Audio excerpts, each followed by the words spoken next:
오늘 전신갑주 시리즈 5번째입니다.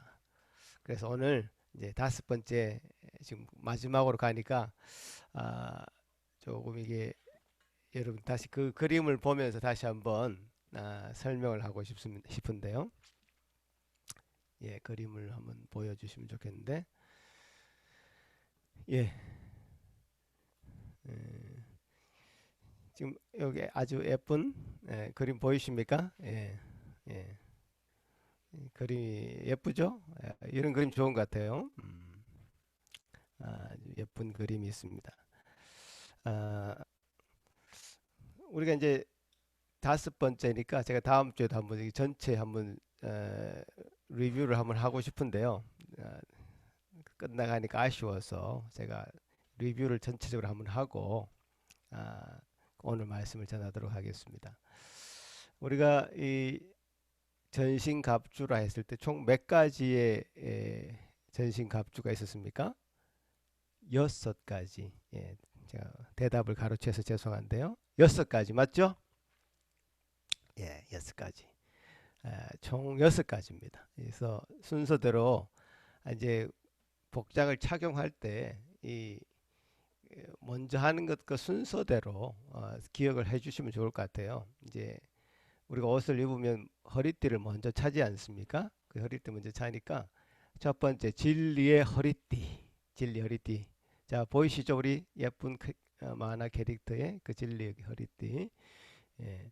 군인들이 전투에 이제 임하기 위해서는 먼저 이 허리띠를 가장 먼저 차게 됩니다. 우리 그리스도께서 사실 진리라는 이 사실을 확인하는 일, 확신하는 일이 우리 전투, 영적인 전투 현장에서 그리스도인이 가장 먼저 해야 되는 일이겠죠. 예수님이 심지어 이렇게 기도하셨습니다. 제자들 향해서 저희를 진리로 거룩하게 하옵소서. 아버지의 말씀은 진리니이다. 이제 예수님이 제자를 향해서 대제사장적인 기도를 하실 때에 진리로 저들을 거룩하게 해달라고. 하나님의 말씀은 진리다. 그 하나님의 말씀이 진리뿐만 아니라 내가 곧 진리요 길이요 진리요 생명이다 이렇게 말씀하시면서 그리스도께서 진리시다. 그 진리를 굳게 우리가 붙잡아야 된다. 이렇게 첫 번째 진리 허리띠 기억하시고요. 두 번째 우리 주원이 잘 듣고 있지? 만화 이게 예쁘지? 예. 두 번째 어디로 가야 됩니까? 소아야 어디로 가야 될까? 허리띠를 찬 다음에는 바로 위에 의의 호심경. 호심경이란 말이 좀 어렵죠? 흉배 혹은 가슴바지. 악한 자들은 우리의 심장을 공격하려고 한단 말이에요. 그래서 이걸 보호를 해야 된다. 가슴을 보호하는 장비를 착용해야 된단 말이에요. 가슴을 보호하는 장비가 곧 의의 호심경, 흉배란 말이에요. 우리가 입던 옷을 벗어야만이 이 의의 호심경, 흉배를 찰 수 있습니다. 왜냐하면 우리의 옷은 방어를 할 수 없어요. 우리의 옷은 더럽고 때가 묻어 있어요. 그래서 의의 호심경, 주님이 주신 옷, 의의 옷을 입었을 때만이 우리는 우리의 죄의 책임으로부터 주님이 우리를 보호할 수 있습니다. 그분이 의롭다고 칭해 주셨기에 사실 우리가 의인이 된 거죠. 그래서 그 의를 힘입어서 우리는 살아갈 수 있는 겁니다. 그래서 의의 호심경 가슴에 착용했습니까, 여러분? 예. 그 다음에 어디로 가야 될까요? 쭉 위에 걸 찾으면 저 밑으로 가보시죠. 평안의 복음의 신, 평안의 복음의 신을 신어야 됩니다. 신발을 신지 않고 나가면 얼마나 불편하고 힘들겠습니까? 그리스도께서는 우리에게 평안의 복음을 허락하셨습니다. 선물로 주셨습니다. 이 평안의 복음이라고 이렇게 이름 지은 것 여러분 기억하시기 바랍니다. 그리스도께서는 마음에 근심하지 말라, 두려워하지 말라, 평안하라, 평안을 너에게 끼치노라. 평안을 선물로 주셨습니다. 어떤 악한 자가 싸움을 걸어와도요, 이 마음의 평안을 유지하고 있는 자는 결코 그 싸움에 걸려 넘어가지 않습니다. 내적인 평안이 있는 자가 이깁니다, 결국에는. 그래서 이 평안을 유지하는 것, 평안의 복음을 가지고 우리는 정말 승리할 수 있는 겁니다. 또 그 평안의 복음을 소유한 자만이 이 평안의 복음을 전하게 됩니다. 이 평안의 복음의 신 세 가지 신었습니까? 자, 그 다음에 이제 이 세 개를 잘 착용하고 나면 좀 기본적인 장비를 착용한 겁니다. 기본적인 장비. 이 세 가지는 굉장히 기본적인 장비고, 그 다음 세 가지는 제가 뭐라 했습니까? 조금 1차적인, 굉장히 전투의 현장에서, 굉장히 근접전에서, 마치 백병전이 붙었을 때 근접전에서 굉장히 필요한 것들입니다. 그래서 이건 우리 몸에 착용하는 것이 아니라 들어야 되는 겁니다. 그래서 믿음의 방패, 아주 예쁜 믿음의 방패. 예. 그래서 이 보이지 않는 하나님에 대한, 보이지 않는 약속에 대한 온전한 그 신뢰를 이제 우리가 믿음의 방패라 이렇게 할 수 있습니다. 지난주에 우리 이용 전사님 믿음의 조상인 아브라함을 설교했습니다. 그렇죠? 기억나십니까? 그의 인격이 훌륭해서 믿음의 조상이라 불린 게 아니었습니다. 그는 때때로 거짓말도 하는 사람이었어요. 그가 왜 믿음의 조상이라 불릴 수 있었느냐? 갈 바를 알지 못하고 약속을 따라 갔던 사람이고, 그 약속을 이 반드시 실현될 것이라 믿었던 사람이죠. 더 구체적으로는 그 믿음을 하나님께서 그에게 허락하신 겁니다. 하나님은 우리 신자들을 보호하시기 위해서 믿음을 선물로 주셨어요. 사실 믿음이 없이는 우리가 어떻게 보이지 않는 하나님의 우리 머리, 우리 이성으로 담을 수 있습니까? 못 담습니다. 그래서 믿음이라는 선물을 주셨기에 보이지 않고도 보지 않고도 믿는 그 믿음을 소유하게 된 겁니다. 그래서 우리가 믿어진다 이런 표현을 하지 않습니까? 우리 인간에는 하나님을 담을 수 있는 실력이 없습니다. 인간의 이성에 맞게 그래서 성경을 이리저리 짜집기도 하고, 인간의 저작으로 소설 같은 걸로 생각도 하고, 하나님을 자기 생각에 맞춰서 이렇게 어떻게 하나님 종교의 기원 이런 책들 같은 걸 보면요, 다양한 썰들을 풀어놨습니다. 자기 인간의 이성에 맞게 하나님을 담으려고 하는, 하나님을 재단하려고 하는 시도들이죠. 그것이 이제 인간이 할 수 있는 일이죠. 그러나 믿음을 가진 자는 이성을 초월하는 그 어떤 믿음이 있는 자에게는 그것을 다 수용할 수 있는, 보지 않고도 믿을 수 있는 하나님의 신자, 하나님의 자녀가 되는 거죠. 그래서 이 믿음은 이 사단의 불화살을 매우 잘 막을 수 있는 1차적인 방패 역할을 한단 말이에요. 그 믿음을 소유하시기 바랍니다, 여러분. 아멘. 네, 현장에 계신 분들 아멘. 네, 그게 아멘 하셨습니다. 자, 오늘은 이제 구원의 투구입니다. 구원의 투구는 잘 아시다시피 우리 머리를 보호하는 장비죠. 그림에 보이는 이 고대 로마 군인뿐만 아니라 현대전에 참여하는 군인들도 이 전쟁터에 가게 되면 이 헬멧을 착용하게 됩니다. 예전에 우리 한국 군인은 철모, 아주 무거운 쇠로 된 모자를 썼습니다. 그래서 머리 이게 쓰면 이게 머리가 휘청휘청할 정도로 막 이게 넘어갔다 합니다. 이 로마 군인들도 쇠로 된 투구를 이제 쓰고 있는 모습을 볼 수 있습니다. 심지어 자전거를 탈 때에도 여러분 헬멧을 쓰지 않으면 굉장히 위험합니다. 아시죠? 제가 한국에 있을 때요, 어떤 청년이 헬멧을 쓰지 않고 자전거를 타고 가다가 넘어져서 머리에 큰 부상을 입었습니다. 머리는 그냥 피만 나고 마는 것이 아닙니다. 그렇죠? 머릿속에는 우리 신체를 정말 관장하고 조절하는 뇌라는 기관을 담고 있죠.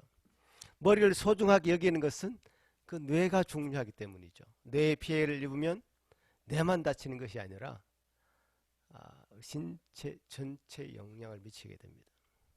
말이 어눌해지고 행동이 부자연스럽게 이제 변하죠. 그 친구 한국에서 그 친구 정말 건강하고 활동적인 친구였는데 그 뇌를 다치고 나서 아주 바보처럼 변했습니다. 그렇게 되는 거예요. 심지어 이 전쟁터라면 어떻겠습니까? 뼈가 부러졌다고 사실 우린 죽지 않습니다. 그죠? 뼈는 뭐 회복되게 돼 있죠. 그러나 우리 뇌에 부상을 당하면 그 자리에서 죽을 수도 있습니다. 그래서 우리 적은 핵심적인 공격 포인트가 있죠. 뇌, 심장 이런 데를 공격하죠. 그래서 이 구원의 투구를 쓰는 것은 굉장히 중요하다는 거죠. 그래서 이 구원의 투구에 대해서 좀 더 자세하게 알아보기 위해서 사실 오늘 이 본문에는 이 힌트가 별로 안 나와 있어요. 그냥 구원의 투구 여기 한 단어만 나와 있어서 제가 이제 다른 본문을 찾아봤는데요. 구원의 소망의 투구라고 되어 있는 본문이 있습니다. 그래서 데살로니가 전서 5장 8절 말씀인데요. 데살로니가 전서 5장 8절 말씀 같이 한번 읽어볼까요? 시작. 우리는 낮에 속하였으니 정신을 차리고 믿음과 사랑의 호심경을 붙이고 구원의 소망의 투구를 쓰자. 자, 구원의 소망의 투구. 이 소망이라는 단어를 하나 더 붙였죠. 구원의 소망의 투구. 그러니까 구원과 소망이라는 단어가 이제 함께 나와 있습니다. 그래서 이걸 제가 전체적으로 데살로니가 전서를 아주 전후 맥락을 읽어보니까 굉장히 분명한 맥락이 있는 단어였고 말씀이었습니다. 그래서 이 8절 한 절만으로는 좀 부족한 것 같아요. 그래서 1절부터 다시 한번 어떤 배경에서 이 구원의 소망의 투구라고 말씀하셨는가 한번 다시 읽어보면 좋겠네요. 1절부터 8절까지만 한번 다시 읽어보겠습니다. 같이 읽어보겠습니다. 시작. 형제들아 때와 시기에 관하여는 너희들이 쓸 것이 없음은 주의 날이 밤에 도적같이 이룰 줄을 너희 자신이 자세히 알미라. 저희가 평안하다 안전하다 할 그때에 잉태된 여자에게 해산 고통이 이름과 같이 멸망이 호련히 저에게 이르르니 결단코 피하지 못하리라. 형제들아 너희는 어둠에 있지 아니하매 그날이 도적같이 너희에게 임하지 못하리니 너희는 다 빛의 아들이요 낮의 아들이라. 우리가 밤이나 어두움에 속하지 아니하나니 그러므로 우리는 다른 이들과 같이 자지 말고 오직 깨어 근신할지라. 자는 자들은 밤에 자고 취하는 자들은 밤에 취하되 우리는 낮에 속하였으니 근신하여 믿음과 사랑의 흉배를 붙이고 구원의 소망의 투구를 쓰자. 자, 이 구원의 소망의 투구를 쓰자는 말씀이 어떤 배경에서 나왔습니까? 그렇습니다. 우리 마지막 때 종말의 어떤 시간이라는 배경 그것에 초점이 맞춰져 있습니다. 우리 모두는 개인의 종말과 이 지구적인 종말의 때를 맞이할 것입니다. 하지만 그 때와 그 시기는 어떻게 해요? 알 수가 없죠. 밤에 도적같이 어떤 집에 도적이 들어오듯이 그때와 그 시기를 알 수 없이 들어온단 말이에요. 임산한 임산부가 해산의 고통이 언제 찾아올지 모르는 그런 것처럼 갑자기 찾아온다 이거예요. 그래서 뭐 누구에게나 어떤 사람에게나 찾아오는 이 종말의 때, 이때의 어떤 그 배경을 가지고 있던 말씀이다. 그 어떤 실존 철학자는 인간의 어떤 이 종말의 때에 대한 아주 적나라한 표현을 했어요. 아주 좀 끔찍한 표현인데요. 모든 인간은 사형수와 같다. 형벌의 방법과 날짜를 알 수 없는 사형수다. 아주 인간을 직설적으로 꿰뚫어 본 거 아니겠습니까? 아주 비참할 정도로 적나라하죠. 사형수로 표현했으니까요. 그래서 이 실존 철학자가 말한 것처럼 어느 누구도 이 종말의 날을 피할 수는 없는 것이 사실입니다. 이 종말의 날을 피할 수 없는 것이 사실이었진정 이 종말의 날이 멸망의 날이요 멸절의 날이며 형벌의 날이라는 사실에는 우리는 동의할 수 없습니다. 무슨 말인가 하면 이 종말이 마지막 날이지만 그 두려움에 벌벌 떠는 그런 날이 아니라는 겁니다. 마지막에 두려워 벌벌 떠는 자는 바로 우리가 아니라 저 어두움에 속한 자들이고 밤에 속한 자들이란 말이에요. 우리는 낮에 속하였고 빛의 아들이기에 이 마지막 종말의 날은 두려움에 떠는 날이 아니라 바로 구원의 날인 것이죠. 어떤 날이라고요? 구원의 날이다. 그래서 이 구원의 소망의 투구를 쓰고 담대하게 그날을 맞이하는 그런 날인 거죠. 두려워 벌벌 떠는 날이 아닙니다. 악한 자들은 두려운 날이겠죠. 형벌의 날이겠죠. 그 악한 자들은 그 두려움이라는 무기, 죽음이라는 그 무기를 가지고 우리를 협박합니다. 겁박하죠. 우리가 무서워 벌벌 떨 거라고 생각하는 것이죠. 공포를 조장합니다. 아닙니다.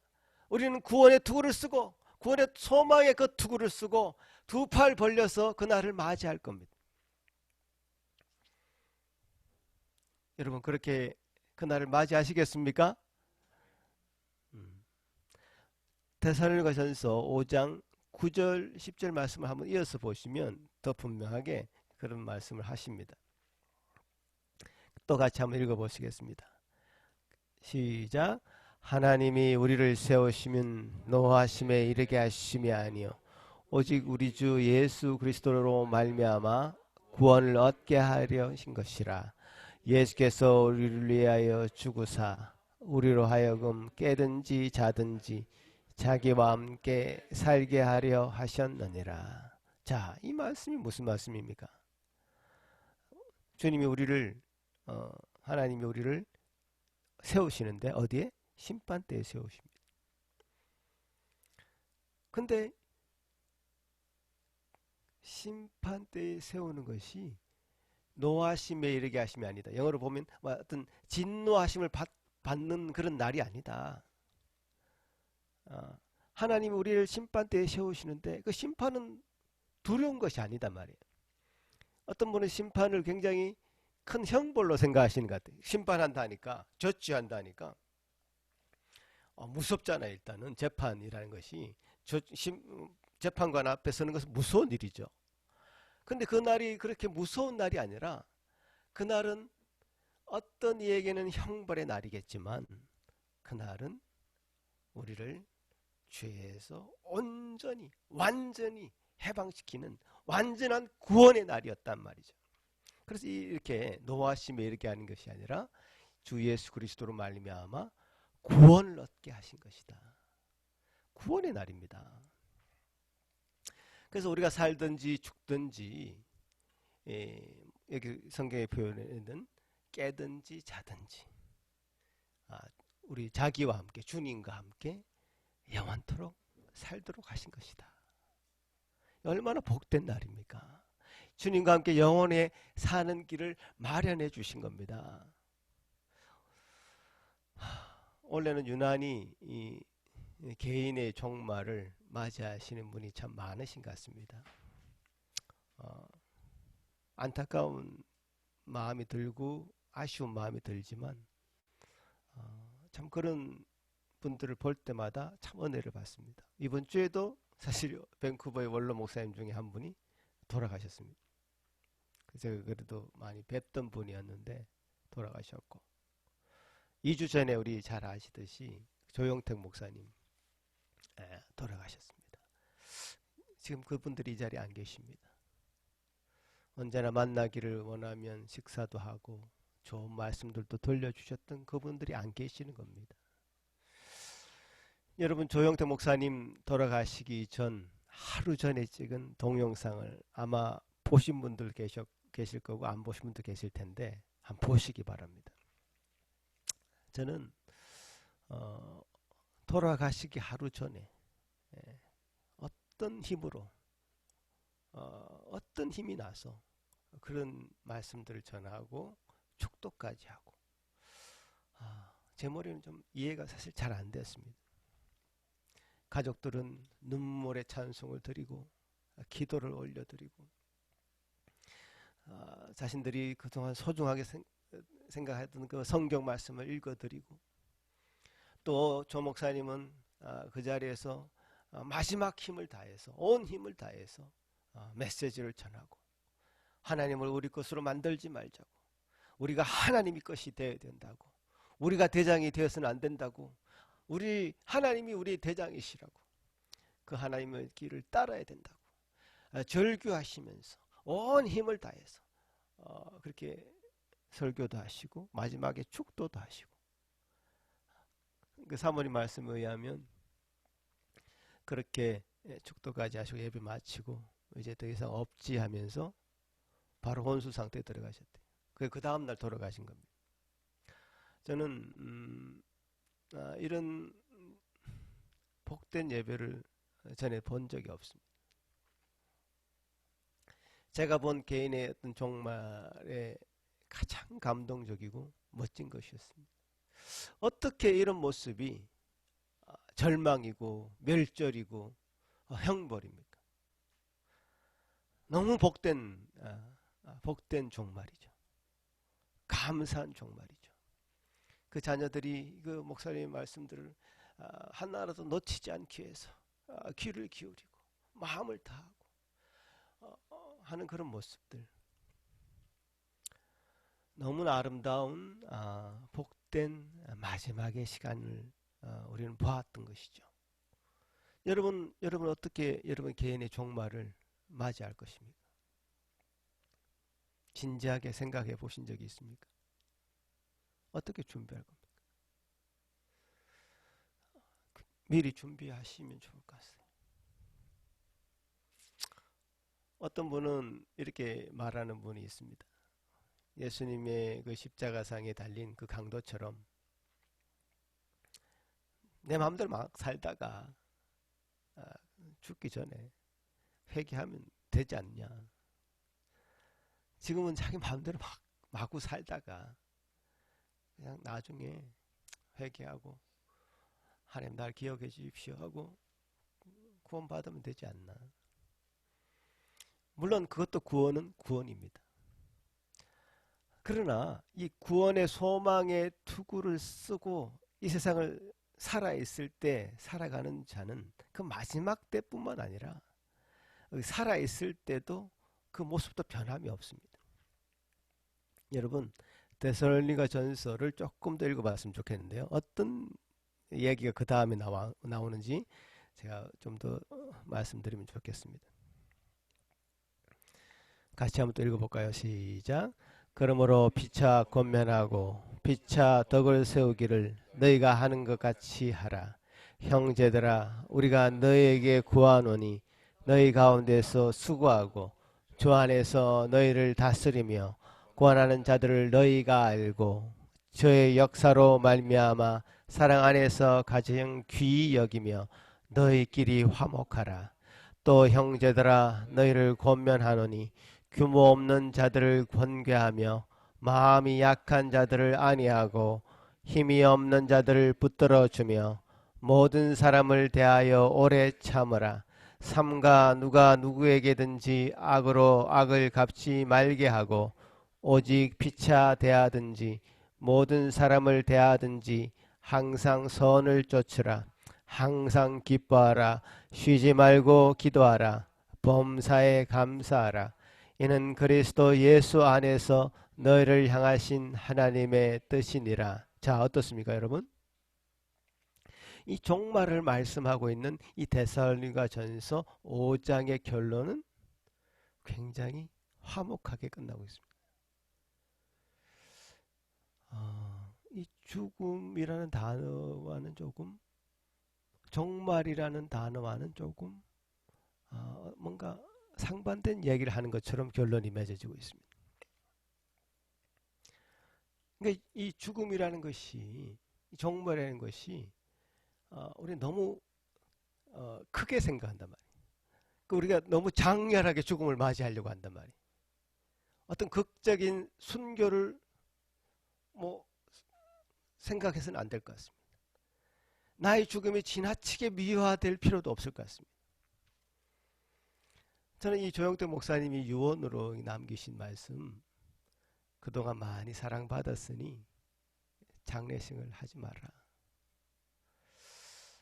이렇게 말씀하셨다고 해서 그동안 그 가정 예배, 우리가 본 동영상 예배하고는 그 다음 아무도 없었습니다.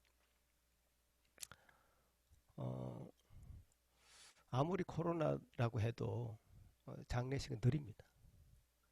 인원을 제한해서라도 하고 그 장례식을 통해서 고인을 한 번 더 생각하고 또 은혜를 또 받기도 합니다. 그분은 어떤 분보다 이 밴쿠버에서 많은 영향을 끼친 분이기 때문에 많은 분들이 그분을 다시 한번 생각하고 싶은 마음이 있었을 것입니다. 그 자녀들, 내 자녀들, 뭐 아주 전문직, 뭐 변호사, 교수, 음악가, 뭐 아주 훌륭하게 장성해 있습니다. 왜 그분의 장례식을 할 수 없었을까? 저는 안타까운 마음도 사실 있었습니다. 그러나 그냥 조용히 가신 겁니다. 살아 계실 때의 그 솔직하고 순수한 그 모습 그대로 그냥 그 기억만 남기고 가신 겁니다. 장엄하게 죽음을 맞이하면서 그 죽음 이상으로 어떤 면에서 이 세상의 삶을 포장하려고 하지 않고 살아있을 때 그 모습 그대로 그냥 가신 거고요. 저는 그렇게 메시지를 받았습니다. 살아있을 때 잘하자. 구원의 소망의 투구를 진정 쓴 자라면, 우리가 구원으로 무장되어 있는 자라면 죽음이라는 것이 우리의 두려움이 대상이 될 수가 없습니다. 죽음이 두렵지 않다면요, 이 세상에 두려울 것은 아무것도 없습니다. 오직 구원의 투구를 쓰고 진리의 편에 서서 하나님의 편에 서서 담대하게 이 세상을 호령하면서 살아가면 됩니다. 오늘 본문이 너희 안에서 서로 사랑 안에서 화목하라고 말씀하고 있지 않습니까? 죽음을 얘기하면서 규모 없는 자들을 권계하고 마음이 약한 자들을 안위하고 힘이 없는 자를 서로 붙들어주고 모든 사람에 대해서 오래 참으라고 하고 있지 않습니까? 악을 악으로 갚지 말고 항상 선을 쫓으라고 말씀하고 있지 않습니까? 보복하지 말고 복수하지 말라. 그러면서 그 유명한 말씀, 항상 기뻐하라, 쉬지 말고 기도하라, 범사에 감사하라, 이 말씀이 여기 나옵니다. 이 데살로니가전서 5장의 시작은 종말이었으나, 그죠? 개인의 종말, 지구적인 종말에 관한 말씀이었으나 종말을 두려워하고 벌벌 떨면서 기다리라고 말씀하시는 것이 아니었습니다. 그때와 그 시기는 알 수 없으니 구원의 투구를 높이 쓰고 이 땅에서 서로 화목하고 잘 살아라, 이렇게 결론 짓습니다. 관계를 얘기하지 않습니다. 서로의 관계를 얘기하지 않습니까? 약한 자들을 도와주라. 네? 모든 사람에 대해서 정말 오래 참으라. 악을 악으로 갚지 말고 선을 쫓으라. 이 땅에서 살아갈 때 항상 기뻐하면서 기도하면서 감사한 마음으로 살아라. 이것이 구원의 투구를 높이 쓴 자의 일상이란 말이에요. 이런 말씀을 통해서 우리는 잘 알아야 됩니다. 구원은 현재와 미래가 연결되어 있는 것이구나라는 사실을 알아야 됩니다. 구원의 소망의 투구를 쓴 자에게는 구원의 이 현재와 구원의 그 미래는 동일한 모습일 것입니다. 구원의 현재와 구원의 그 미래는 동일한 모습일 것입니다. 그러나 한 가지 알아야 될 것이 있습니다. 그냥 착하게 살고 이웃들하고 잘 지내라고 말씀드리는 것이 아닙니다. 그냥 크리스찬은 그렇게 사는 것이 미덕이니 그렇게 살아야 된다 이렇게 말씀하는 것이 아니죠. 우리 현재가 우리의 그 미래를 보장해 주는 것처럼 말씀하시는 것이 아니었습니다. 오늘 본문은 어떻게 해요? 거꾸로 얘기하고 있습니다. 미래가 우리 현재를 비춰주고 있습니다. 우리의 또 종말의 모습이 우리 현재를 컨트롤하고 있는 겁니다. 이게 크리스찬의 어떤 정말 다른 점입니다. 종말의 모습을 본 자들이 현재를 어떻게 살아갈까를 염려하고 있는 거죠. 걱정하고 그 현재의 모습에 충실해지는 거죠. 우리는 세상을 거꾸로 살아가는 자들입니다. 죽음에서 삶으로 이끌어가는 삶을 사는 것이죠. 죽음을 맛본 자들의 삶 한번 상상해 보십시오. 여러분 죽음을 한번 맛봤다고 생각해 보십시오. 그 삶이 어떻게 달라질 것입니까? 정말 180도 달라집니다. 뭐 스크루지 영감 이런 얘기 안 해도요. 여러분이 한번 상상을 해보십시오. 죽음을 한번 맛본 자들은 그 삶의 태도가 달라지는 겁니다. 다른 세계관을 가지고 살아가게 되어 있습니다. 그 예수 그리스도의 그 죽음, 복음 바로 예수 그리스도의 그 죽음을 전하는 것이 복음 아니겠습니까? 이 복음, 예수 그리스도의 그 죽음을 받아들인 자, 그래서 구원을 얻게 된 자, 그래서 예수 그리스도와 함께 우리가 부활한다는 사실을 알게 된 자, 그 사람에게는 그 복음이 가져다 주는 변화는, 그 죽음이 우리에게 주는 그 삶의 생동력은 달라지는 겁니다. 새로운 삶의 모습으로 살아가게 되는 것이다. 우리 모두 이 구원의 소망의 투구를 높이 쓰시기를 바랍니다. 아멘. 우리를 구원해 주시기 위해서 죽어주신 그분을 높이 찬양하는 여러분 되시길 바랍니다. 아멘. 이 구원의 깃발을 높이 들어서 이 땅에서의 삶이 기쁘고 감사한 하루하루가 되시는 여러분이 되시기를 간절히 바랍니다. 아멘. 네. 이 구원의 투구 안에, 구원의 소망의 투구 안에 담긴 하나님의 말씀이었습니다. 이 말씀 굳게 붙잡고 이번 한 주간도 정말 기쁘고 감사하게 살아가는 저와 여러분이 되길 바랍니다. 기도하겠습니다. 고마우신 주님 감사합니다. 우리에게 주신 귀한 말씀 우리가 오늘 또 상고하고 그 말씀 앞에 서기를 간절히 소망합니다. 주님, 우리를 구원하신 그 놀라우신 그 은혜로 선물로 허락하신 그 놀라운 사랑으로 우리가 새 생명을 얻었습니다. 이 땅을 새롭게 살아가기를 소망합니다. 주님 주신 구원의 그 소망의 투구를 높이 쓰고 주님을 온전히 찬양하며 감사하며 기도하며 쉬지 않고 기도하며 주님 온전히 기뻐하는 그 삶 살 수 있도록 도와주옵소서. 감사하고 예수님 이름으로 기도합나이다. 아멘.